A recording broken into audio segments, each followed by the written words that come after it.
Good evening, everyone. Z here from Bulgaria.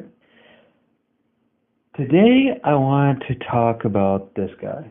More specifically, I wanted to talk about what Kyle from Secular Talk does when it comes to stories about terrorism. You see, he denatures the word terrorist when it comes to the descriptions in his videos. He purposefully spells it out wrong with a 0 instead of an O and a weird I, so that people don't click on his videos just because clickbait. I want to applaud him for that. Bravo, Kyle, bravo. But more accurately, I want to talk about the attacks in the UK and what I think about it. Yeah, it's been what, 16, 17 years, almost 17 years since, no, almost 16 years since 9/11. And I don't think most people get the Sunni-Shia divide, really. I really, really doubt that anyone understands, most people, understand what it's about. I don't pay that much attention to the minutiae of this guy has a royal family, but no, my thing says that it's not the royal family, it's a different type of person who could be the next prophet or something. Obviously, when it comes to religious divides like Protestants and Catholics, it's actually more like political groups fighting each other, and this is essentially what it is. If you see the darker green parts on this image, you can see the Shia. The rest of it is Sunni. Now you have a whole bunch of countries that are Shia dominated and a bunch of countries that are Sunni dominated, and in some countries you got less and more and stuff like that. But essentially, what you need to know is that the US basically just backs Sunnis and Russia backs Shia.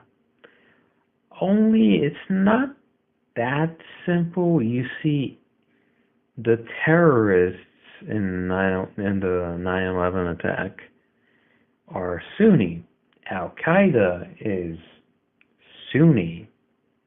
Most extremists are Sunni extremists. Or, right-wing people, but that's the US stuff, not what we're talking about. Just saying, someone please tell President Trump that it's half American religious extremism and half terrorism. When you got the chance. Just saying. Now, seriously, I gotta mention this. We all know that Saudi Arabia is funneling money to Saudi terrorists. It is an established fact of reality. The King of Saudi Arabia funds terrorists. bin Abdulaziz Al Saud, aka Salman of Saudi Arabia. We all know this. We all know this stuff by now, right?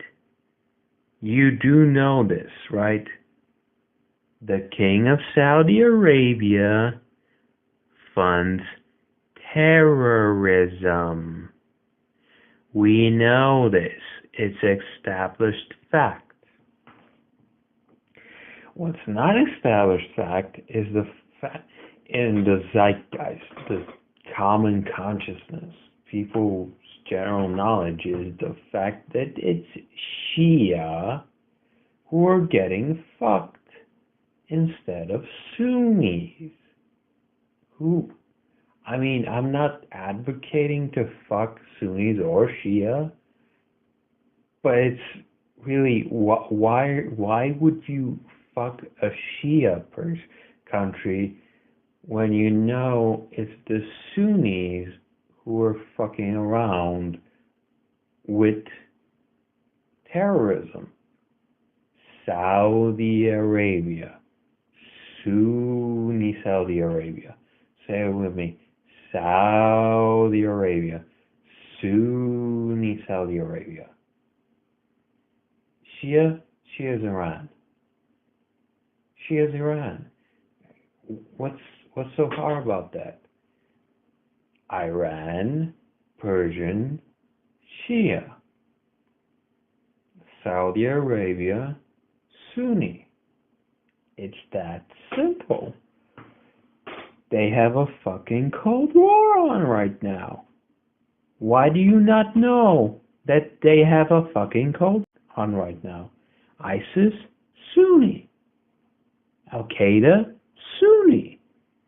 I'm just saying, why the fuck are we not talking about Sunnis and Shia? Why do people always want to say, yeah, the liberals, they need to say extremism or, because if they don't, they're cowards and whatever. But really, it's Sunni extremism. I'm not saying that it's not Shia extremism, and I'm not advocating to fuck anyone, but I'm just saying, why are we not calling Sunni extremism Sunni extremism? If this was the Middle Ages, we'd be talking about Hanseatic League extremism or I meant Catholic extremism or Protestant extremism, stuff like that. Really, if you go back to witch hunt times, most witch persecution was actually just Protestant on Catholic or Catholic on Protestant violence. Now, the Inquisition has been overhyped and Columbus has been underhyped, but realistically, those are different things. I'm talking about political bullshit killing people. In the Catholic parts, Protestants get called witches. In the Protestant parts, Catholics get called witches.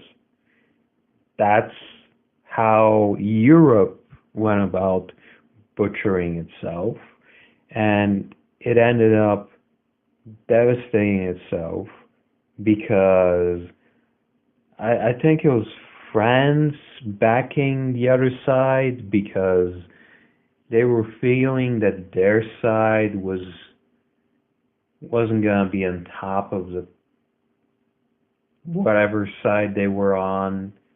Essentially, if you have a ton of Catholics on one side and a ton of Protestants on the other side, and someone starts a war, it's possible for the second biggest Catholic to kill the first biggest, go to war against the first biggest Catholic, or the second biggest Protestant to go to war to the first biggest Protestant.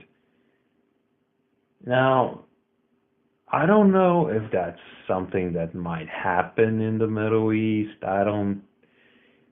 By the 1980s, by the late 80s, there were like 5,000 different Saudi nobles from the Saudi royal family.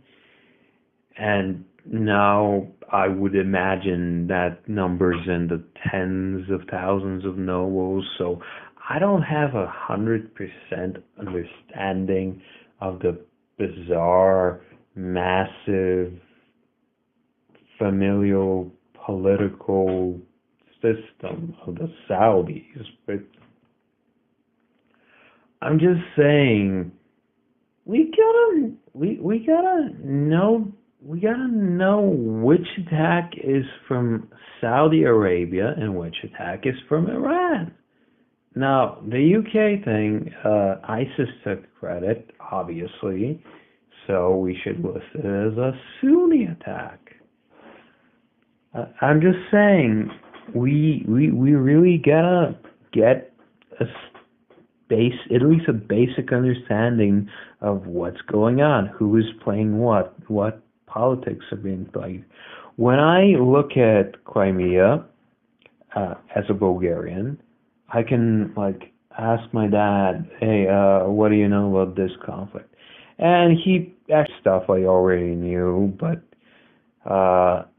after doing a little bit of research, I know that Crimea is a country where Russians were forcefully migrated by the Russian nobility before World War I broke the royal noble system and replaced one of the nobles with a not exactly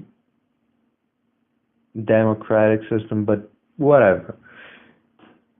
The point is, Russians were forcibly migrated to Ukraine hundreds of years ago, and they grew over time. Then some American got caught on tape talking about manipulating stuff in Crimea, stuff in the Ukraine, stuff in the Ukraine, and people got pissed. They took down their government. Then Crimea, the Russians decided that this was a great opportunity for them, so they forcefully took their part of the country from the country. Now, the other side did take supplies from the U.S. to fight this, but it's more of a gray area because you see Crimea versus the rest of the Ukraine.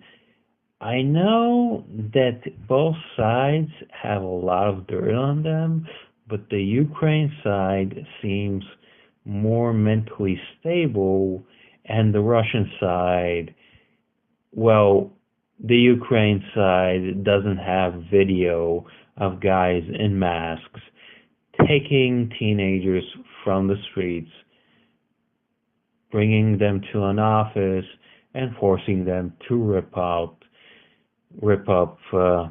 cards with their nation's flag on them. So, yeah, I'm really not into the Russia-Crimea thing. The U.S. is terrible. Don't get me wrong. The U.S. is incredibly dumb. Incredibly dumb. In fact, the number one thing that you think about if you know about American politics, is how insane the right wing is. The second thing is how corrupt the left wing is.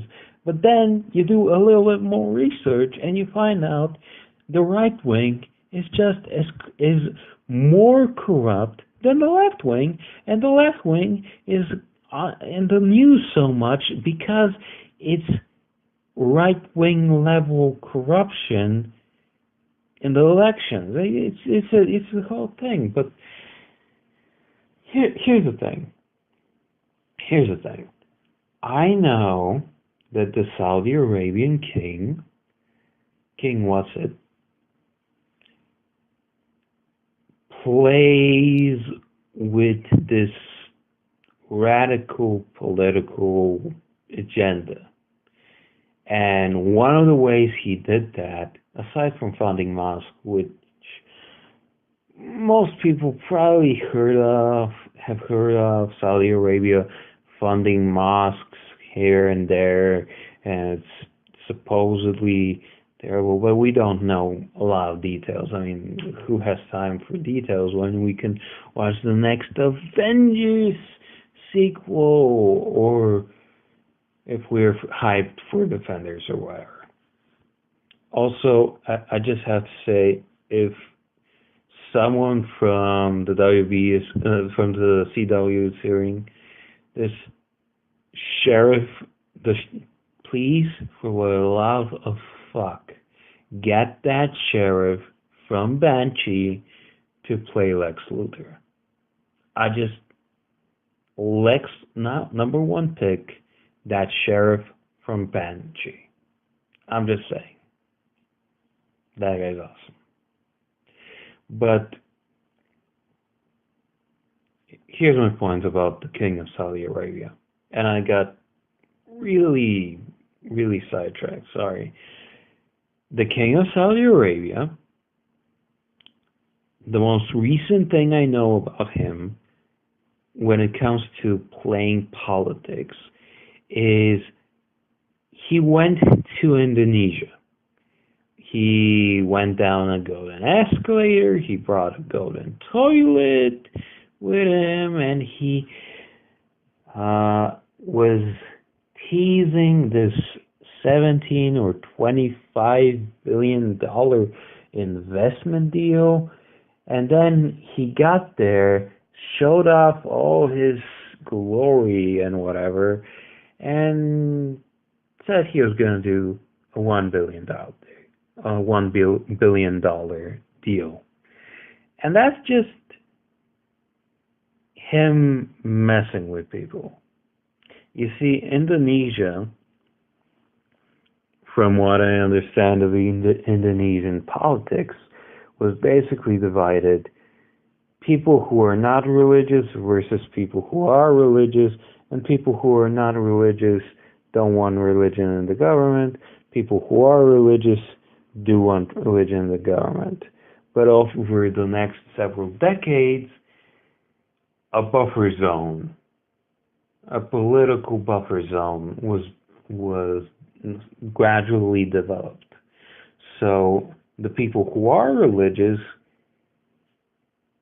some of them started believing in religion at home, government without religion. So separation of mosque and state, if you will. So you got religious people wanting religion in their government, religious people not wanting religion in their government, and not religious people not wanting religion in their government. And in comes this guy who is famous for funding a ton of mosques, and he's like teasing this multi-billion-dollar deal which would hype up profit all across Indonesia and whatever. And then he's like, I'm gonna do a $1 billion deal. And it's basically just him teasing. Okay? He's basically just teasing this this multi-billion-dollar investment into Indonesia if they get more religious. It's basic. It's the basics of power. Really, really powerful people show off, go around places, pretend they're the shit, and they get followers. Followers who are gonna lose all their money, but they're gonna follow the idiot anyway. Yeah, I'm talking about Donald Trump now. But I'm also talking about Putin, and I'm also talking about the inevitable future of Saudi Arabia and everyone. Basically, oligarch dicks. Fuck oligarch dicks. And let's get fucking educated on what the fuck is going on with Sunnis and Shia. That's all I'm saying. Oh, also, please stop. Please take notice of Kyle's not clickbaiting terrorism thing. If we're clickbaiting this issue, it's people are not gonna trust that we're actually talking about stuff because everyone thinks everyone else has an agenda, and they're sometimes right. So let's not clickbait. Let's be like Kyle. Let's all of us be more like Kyle. Thank you, Kyle, for being a nice person.